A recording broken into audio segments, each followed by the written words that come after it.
से कार्मिक तक पहुंच जाएगी। 4 दिन के अंदर आपका सोच लीजिए कितना बड़ा प्रदेश है, इतना बड़ा विभाग है और आपके लिए काम हो रहा है। और मैं अगर अनुदेशक साथी देख रहे हो तो मैं उनको भी बता देता हूँ, उनके लिए भी कुछ अच्छा सरकार करने जा रही है, जहाँ तक मुझे जानकारी कल शाम तक मिली है।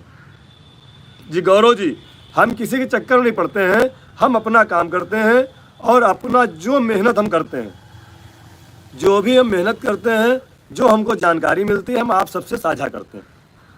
आज मैं पूरी तरह आश्वस्त हूँ उत्तर प्रदेश की सरकार से कि वह शिक्षा मित्रों के लिए कुछ अच्छा करने जा रहे हैं और वह जो भी करेंगे, आप एक चीज़ और समझ लीजिए, सरकार जो भी करेगी आपको स्वीकार करना चाहिए, हमें भी स्वीकार करना है। अगर कुछ कमियां रह जाएंगी तो उसको अगले स्टेप में हम लोग फिर पैरवी करेंगे। हमारे माननीय एमएलसी महोदय हमारे संरक्षक हैं, उनके माध्यम से अगर कुछ कमी रह जाएगी तो दोबारा उसको पूरा करने का प्रयास करेंगे। लेकिन जो भी सरकार देगी वह हमें स्वीकार होगा और ये आप सबसे भी हम स्वीकारोक्ति चाहते हैं।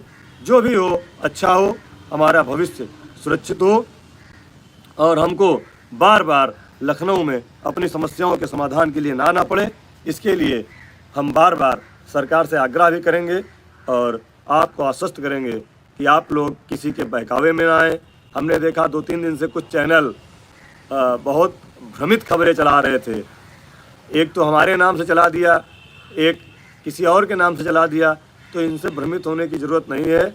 और रही बात संगठन के यूट्यूब चैनल से कमाई, तो आपको बता दें, अगर कोई जानकार व्यक्ति हो आ सकता है, इस अकाउंट को चेक कर सकता है। 3 महीने में 8,340 रुपया आया है 3 महीने में।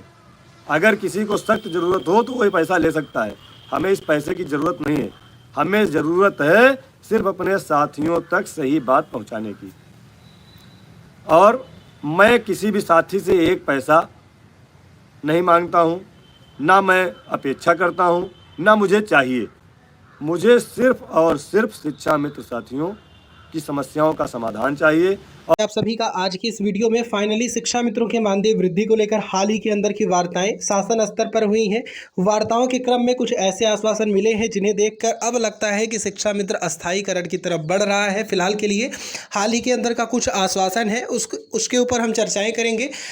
अभी आपने एक डिबेट का थोड़ी बहुत क्लिप देखी होगी, उस क्लिप को पूरा दिखाएंगे। डिबेट के माध्यम से सारी जानकारियाँ आप तक प्रस्तुत की जाएंगी। और यह मेरा अंतिम प्रयास समझ लीजिए है। इसके बाद शायद, चूँकि मैं भी इतना टूटा हूँ घर से, परिवार से, और आर्थिक व्यवस्था हमारी भी चरमराई है, ऐसा नहीं है, क्योंकि इन्हीं 10,000 में हमको रोज़ दौड़ना पड़ता है और शाम को सोचना पड़ता है कि घर के लिए सब्जी कैसे लेके जाएं। तो कष्ट हमें भी बहुत है मित्र, जितना आपको है उससे ज़्यादा है, बहुत दुख होता है। अभी मानदेय हमारा नहीं आया है, अब मैं सोच रहा हूँ कि सोमवार को हमें सचिवालय जाना है, हम कैसे जाएंगे।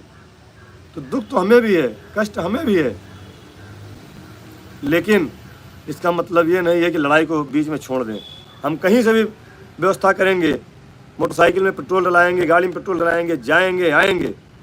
कल भी मैं मोटरसाइकिल से गया शिव किशोर भैया के साथ, बारिश में आखिर में भीग ही गया। लड़ाई को अधूरी नहीं छोड़ूंगा।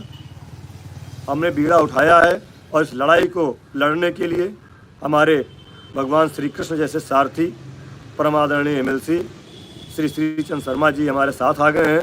अब हमें डरने की, हमें परेशान होने की कोई ज़रूरत नहीं है।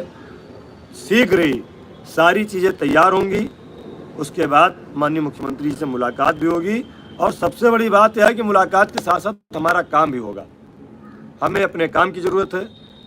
मुलाकात भले 4 दिन बाद हो, हमें धैर्य है, हमें विश्वास है। भले मुलाकात 4 दिन बाद हो, लेकिन हम हमारे काम के साथ हो, यही हमारा विजन है, यही हमारा लक्ष्य है। और जो लोग भी, मैं खुद कह रहा हूँ कि जो लोग शिक्षा मित्रों के भविष्य के साथ खिलवाड़ कर रहे हैं, राजनीति कर रहे हैं, अगर मैं कर रहा हूँ तो मैं भी, ये जो कर रहे हैं तो चाहे जिस संगठन के लोग हों, बर्बाद हो जाएंगे। शिक्षा मित्रों की आह उन्हें ले डूबेगी। जो भी राजनीति करेगा, जिसको राजनीति करना है वह राजनीतिक पार्टी ज्वाइन कर ले, उस पार्टी में जा कर के राजनीति करे, लेकिन शिक्षा मित्रों के भविष्य के साथ खिलवाड़ ना करें। शिक्षा मित्रों को उनके संगठन के लोगों पर ही छोड़ दें। अब तक 3 बार वो जा चुके हैं।